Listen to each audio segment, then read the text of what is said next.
everything I had learned and edit it down to a single word.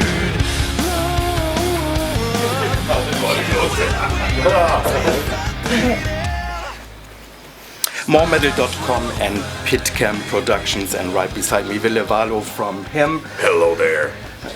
In Berlin tonight. Ville, how are you at the moment? I don't really know. I'm starting to see double. You know, everything is doubled up. It's been really, really busy year and a half. So you are just ahead with promo work, or are you doing something beside already?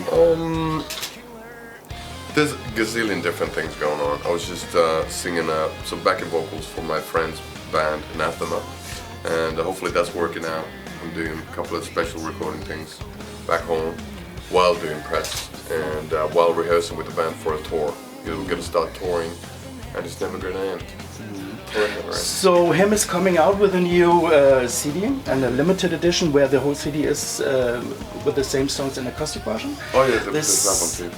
This CD is called Screamworks. Love in Theory and Practice, chapters 1 to 13. What can the fans expect from that release? Is this gonna be the kind of the same that you already did before, or something radical new that is gonna happen? I think that the people who know us can expect and maybe have a devilish smirk when they hear the clear Kraftwerk, Depeche Mode, 80s kind of synth stuff meeting with the rock we've done in the past. So still melancholy, but it's more in your face and it's more kick up the butt.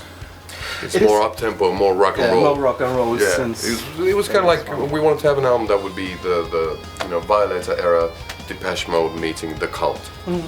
Great idea. For the 80s. But I don't know whether it's a good idea, but it remains to be seen. It's gonna be. Why did you choose Heart Killer to be the first single release and the first video? It worked best in a car. It's like it's one of the things that you work on an album, and obviously you love all the songs as a band. That's the reason to put all the songs on an album.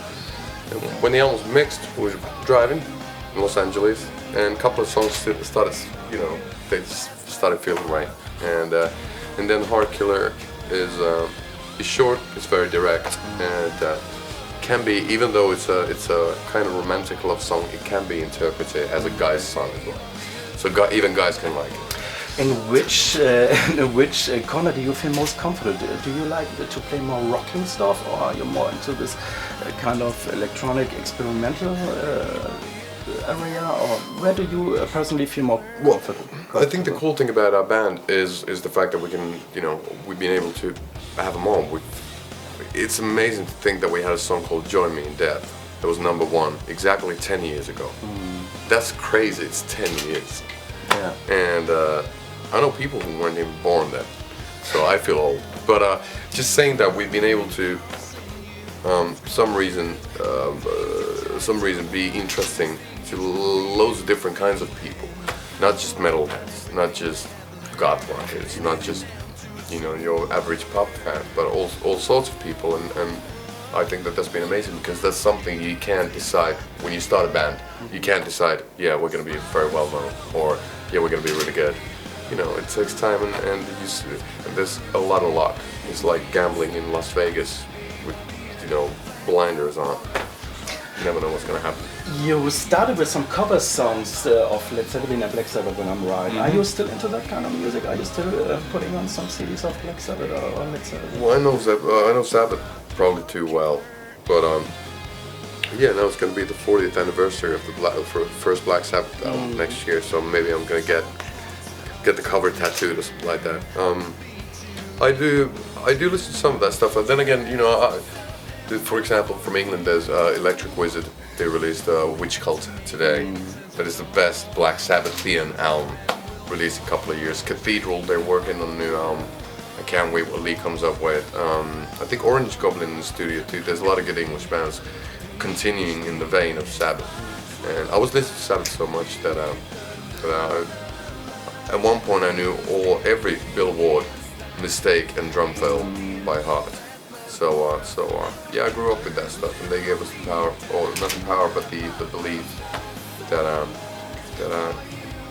don't necessarily have to look super good, and you don't have to come from Los Angeles or London Yeah. to be successful. You can come from in the middle of nowhere and maybe work it out somewhere, one way or the other. And it works.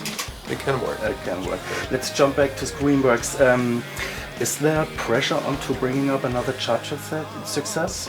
Do you, for yourself or maybe from the record company or something, there's a bit pressure on coming up again with a big hit, or is this? Well, record companies are. I've never met a record company who would be in it for the art. Yeah. So they're in it for, their business and selling records. So obviously they're hoping for the best, and they do their best to ensure that the album has all the possibilities of succeeding. Obviously, for egotistical reasons, obviously it'd be great if the album would succeed. It'd be a great kick in our butts, because we've done a lot of albums, and some of the albums would be successful in America, some in the UK, some in Germany, some in Finland, and it'd be great to have that one push, that one really, really good album. But it's about timing, it's about so many things. We believe in the album, but it's not necessarily enough. So yeah, I'm not pissing on money. I'm writing songs from my heart, but it doesn't mean that I want to live like a filth pig. So it's so yeah, it'd be I got a roof on top of my head and I got bread on the table, so I'm happy when it comes to that. But yeah, obviously, we want to be as big as Case of Matter. Then I read another thing that you idolized Gene Simmons a bit. Is that true? Well, he was one of the reasons why I started playing bass. Bass was my first instrument, so I was a big Kiss fan. Ah, you did. So it was Gene. I was big at one point. I was a big fan of Peter Criss. I wanted to be a drummer, so I took some lessons in drumming as well. And then, but I was a big fan of them. Iron Maiden when Live After Death came out. That was one of my all-time favorite albums. So Steve Harris was the bass player number one. Right.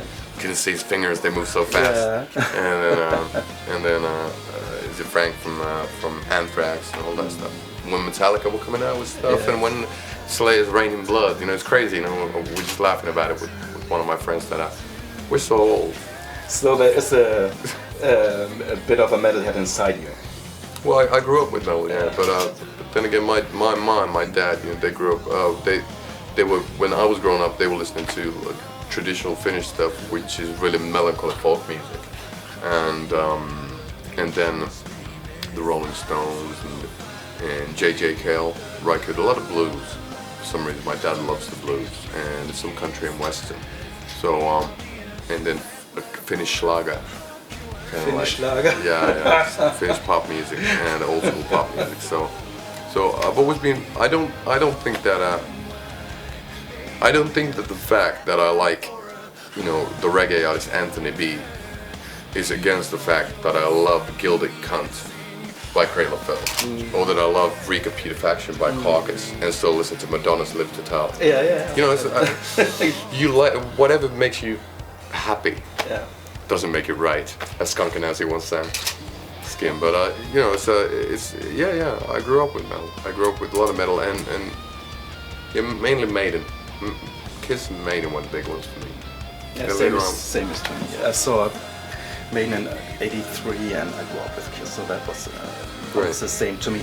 Ville, let me say thank you so far. Thank you, Until sir. here, let me wish you all the luck for good 2010. Screenworks and 2010, and for the tour, that everything is running well. Probably you have a sentence left for the viewer of moremetal.com, what you want to tell them? Well, do exactly what you're doing at the moment, which is to enjoy this lovely scenery over here, and remember to grow your hair long as needed, and listen to as much metal as you can. And then when you go deaf, you can listen to whatever.